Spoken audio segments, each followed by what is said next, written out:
Good morning అండి. God is always with me is my affirmation. So yesterday మనం time budget గురించి తెలుసుకున్నాం. అందులో ఏమేమి నేర్చుకున్నాం, మనం ఎంత యాక్యురేట్గా టైం మేనేజ్ చేసుకోవాలో నేర్చుకున్నాం. అట్లాగే టైం క్వాడ్రెంట్ గురించి కూడా నేర్చుకున్నాం.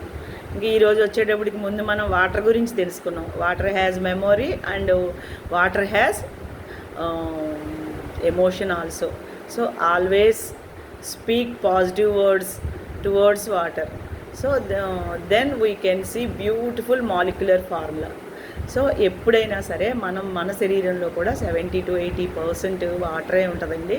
అందుకని మనం ఫస్ట్ వినడం అన్నది మన నుంచే స్టార్ట్ అవుతుంది. అందుకని మనం ఎప్పుడు కూడా పాజిటివ్ వర్డ్సే మాట్లాడాలన్నమాట. సో ఏదైనా స్పిరిచువల్ యాక్షన్స్ ఏది చేసినా, మెడిటేషన్ కానీ, ప్రేయర్ కానీ, పూజ కానీ ఎప్పుడు వాటర్ పెట్టుకొని చేయండి అని చెప్తారు. సో అట్లా చేసుకుంటా ఉంటే ఆ తర్వాత ఆ నీరు మనం తీసుకుంటా ఉంటే మనకి ఇంకొంచెం పాజిటివ్ యాటిట్యూడ్ యాడ్ అవుతూ ఉంటుంది అనమాట. సో దీన్ని మసారు యూటోస్ అన్న ఆయన ఫార్ములా ప్రకారం మనం ఇది అంతా డిస్కస్ చేసామన్నమాట. తర్వాత వచ్చేటప్పటికి వేళ టాపిక్ ఏంటి, హ్యాబిట్. వాట్ ఈజ్ హ్యాబిట్ అంటే daily doing actions whether it is good or bad is consider as habit. So small issues turn into habits, that's okay, but due to our negligence so much negative impacts us. So eppudu kuda small things don't consider as deprivation actions. So our good decision makes us extraordinary achievements. So we want to inculcate very good habits. రోజు మనం ఒక 1% add చేసుకుంటా 1 ఇయర్కి వెళ్ళామనుకోండి, అది ఎంత accumulate అవుద్దంటే 37.8 times మనకి అది రిజల్ట్ ఇస్తుంది అనమాట గుడ్ లైఫ్కి. అట్లాగే మనం 1% అవుట్పుట్ చేసుకుంటా వెళ్ళామనుకోండి, అది డిప్రిషియేట్ టు 0 అనమాట. సో ఆ 1% అన్నదాన్ని నెగ్లిజెంట్ ఫ్యాక్ట్ కింద మనం కన్సిడర్ చేయకూడదు. దట్ ఈజ్ ఎప్రిషియబుల్ అనమాట. సో దాని నుంచి ఇది నేర్చుకుంటాం. ఇంకేంటి, బ్రిటిష్ సైకిల్ టీం గురించి చెప్పారు. వాళ్ళు 100 సంవత్సరాల్లో ఒక్క మెడల్ సాధించారేంటండి. అక్కడ ఎందుకునో ఒక కోచ్ని మారిస్తే ఆ కోచ్ చిన్న మోడిఫికేషన్స్ చేశారంట. టైర్ ప్రెజర్ పెంచడం అని, వాళ్ళ పిల్లోస్ మార్చడం అని, వాళ్ళకి హైజీన్ అంటే ఫ్రీక్వెంట్ ఫీవర్స్ వస్తున్నాయని హైజీన్ మెయింటైన్ చేశారంట ఆయన. అలాగే సైకిల్ సీట్లు కూడా మోడిఫై చేశారంట. ఇంకా స్లీప్ సైకిల్ మార్చారంట.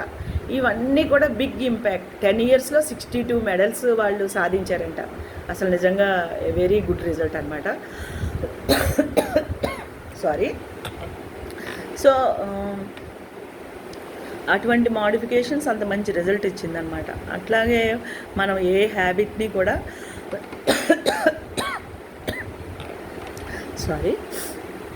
ఇప్పుడు ఏదైనా బ్యాంబూ ట్రీ గురించి చెప్పారు. ఆ ప్లాంట్ సీడ్ నాటితే అది 6 ఏళ్ళకి మొలకెత్తుదంట. మొలకెత్తాక 6 వారాల్లో అది స్ట్రైట్గా ఎదుగుతుంది. ఒక స్టామ్ వచ్చినా అది తొనకదు, బెరకదంట. అంటే ఆ ప్రాసెస్లో ఈ 6 సంవత్సరాలు కూడా రూట్స్ స్ట్రెంగ్తన్ చేసుకుందనమాట. అట్లాగా మనం ఏదైనా సరే చిన్నగా మొదలెట్టి డెడ్స్లో అప్లికేషన్ ఇచ్చి మనం అలా కన్సిస్టెంట్గా చేస్తూ ఉంటే అది స్లో అండ్ స్టడీ రిజల్ట్స్ ఇస్తుంది అనమాట.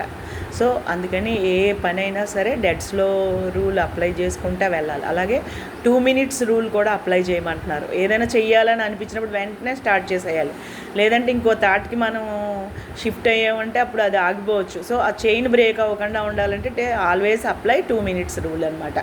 అలాగే ఎన్వైరాన్మెంట్ కూడా మనం సెట్ చేసుకోవాలి. ఇప్పుడు ఏదైనా మనం చేయకూడదు అనుకుంటే దాని గురించి సంబంధించినవన్నీ ఎలిమినేట్ చేసి ఆ పాజిటివ్ ఎన్విరాన్మెంట్ని మనం చేసుకోవాలన్నమాట. అలాగే రివార్డింగ్ రూల్ కూడా, సెల్ఫ్ రివార్డింగ్ రూల్ కూడా అప్లై చేయమంటున్నారు. మనం ఎప్పుడు ఎప్రిషియేట్ చేసుకోవాలండి. అప్పుడే మనకి యాంటిసిపేటెడ్ హార్మోన్ డాపమైన్ రిలీజ్ అవుతుంది. దెన్ మనం గుడ్ మూడ్లో ఉంటే గుడ్ ఇన్పుట్స్ ఇవ్వగలుగుతాం, గుడ్ రిజల్ట్ పొందుతాం అనమాట. అలాగే వారన్ బఫెట్ ప్రకారం రూత్లెస్ ఎలిమినేషన్ చెప్పారు. మన గోల్స్ ఒక 25 రాసుకుని అందులో టాప్ ప్రయారిటీ చేసి మిగిలిన లిస్ట్ తీసి ఆ అప్మోస్ట్ 5 గోల్సే మనం రీచ్ అయ్యేదాకా మన యాక్షన్స్ టువర్డ్స్. అంతేగాని మన టార్గెట్స్కి టూ మచ్ ఫోకస్ ఇవ్వకూడదు. ఎప్పుడు కూడా we want to enjoy that journey and that process. Then only we get good result. So ఎప్పుడు కూడా ఆ యాక్షన్ ఆ ప్రాసెస్ ఆ జర్నీని మనం ఎప్పుడు కూడా ఎంజాయ్ చేస్తూ చేయాలన్నమాట. So then we get wonderful results.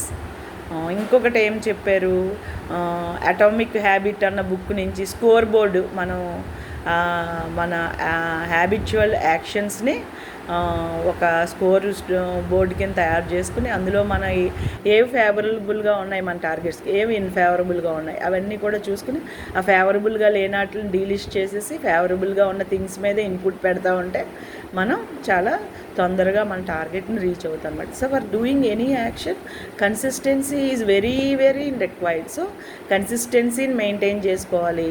అలాగే పెర్ఫెక్షన్ కూడా ఆటోమేటిక్గా యాడ్ అవుతుంది కన్సిస్టెన్సీ ఉన్నప్పుడు. అప్పుడు మనం సెర్టైనిటీ రీచ్ అవుతాం అనమాట. అలాగే వాటర్ గురించి నేర్చుకున్నాం, ఎంత వండర్ఫుల్ రిజల్ట్సో కదా వాటర్. సో వాటరే కదా అనుకుంటాం, వాటర్ తీసుకునేటప్పుడు మనం ఎంత పవిత్రంగా ఎంత పాజిటివ్ ఫీలింగ్స్తో తీసుకుంటే అది మనకి గుడ్ ఇంపాక్ట్ని కలగజేస్తుంది అనమాట. అలాగే కాక్టైల్ రూల్ కూడా అప్లై చేయమంటున్నారు. కొన్ని వద్దనుకున్నా మనకు అవి పోవు కనుక అలాంటివి మనం వాకింగ్ ద్వారానో లేకపోతే సమ్ డూయింగ్ ఎక్సర్సైజ్ అలా వాటితో కలిపి, ఇప్పుడు సపోజ్ రీల్ వాచింగ్ మనకు అలవాటు అనుకోండి, నడుస్తూ చేస్తూ ఉంటే అటు నడక అవుతుంది, కాన్సన్ట్రేషన్ టూ మచ్గా దాని మీద పెట్టలేం కనుక ఆటోమేటిక్గా మనం దాని నుంచి అవే ఫ్రమ్ దట్ అనమాట. సో కాక్టైల్ రూల్ కూడా వెరీ అప్రిషియబుల్. అండ్ ఇంకేమేమి మనం అప్లై చేయాలి, బిహేవియరల్ యాక్షన్స్తో మనం మార్పు చేయొచ్చు. అలాగే చూడండి, కాలేజ్ క్యాంటీన్లో ఎదురుగుండా పెట్టిన ఫ్రిడ్జ్ని తీసేస్తే ఆ డ్రింక్స్ని మనం అవాయిడ్ చేయగలిగారు వాళ్ళు కార్నర్లో పెట్టడం వల్ల. అలాగే ఒక ఫర్మ్లో ఏం చెప్పారు, వాళ్ళు రోజు హెల్మెట్ పెట్టుకుని రావాలంటే వాళ్ళకి ఒక కాఫీ టోకెన్ని యాడ్ చేశారనమాట. ఆటోమేటిక్గా వాళ్ళు కన్సిస్టెన్సీతో ఆ హెల్మెట్ చేశారు. ఒక్కో కాఫీకి పెద్ద ఏమైపోద్ది. సో దాన్ని వాళ్ళకి కాంప్లిమెంట్గా ఇచ్చేసరికి అది డైలీ హ్యాబిట్ అయిపోయిందనమాట. సో ఇలాంటి చిన్న చిన్న అప్లికేషన్స్, అలాగే రిటైర్మెంట్ పీపుల్ని కూడా స్టడీ చేస్తే ఎవరు పాజిటివ్ మైండ్ సెట్తో ఉండి ఎవరు టార్గెట్స్ పెట్టి ట్రిప్స్ ఎంజాయ్ కూడా ఉండాలి కదా, ఇది యాడ్ చేసుకుంటూ వెళ్ళేసరికి వాళ్ళు 7.6 ఇయర్స్ ఎక్స్ట్రా లైఫ్ని లీడ్ చేశారంట. సో అందుకని మనం ఎప్పుడు కూడా పాజిటివ్ ఇంటెంట్ సెట్ చేసుకుని మంచి మంచి యాక్షన్స్ చేసుకుంటా మనం కూడా పాజిటివ్గా ఉంటూ డోపమైన్ని బాగా యూజ్ చేసుకుంటా మనం మంచిగా పొందాలి. వాటర్ ఇంటేక్ కూడా చాలా ప్యూర్గా అండ్ కన్సిస్టెంట్గా తీసుకుంటూ ఉండాలి. సో ఈరోజు అవి మన learnings. So thank you all. Thank you Guru sir and Murthy sir. Thank you Daya sir and Ratna ma'am. Thank you all. That's all.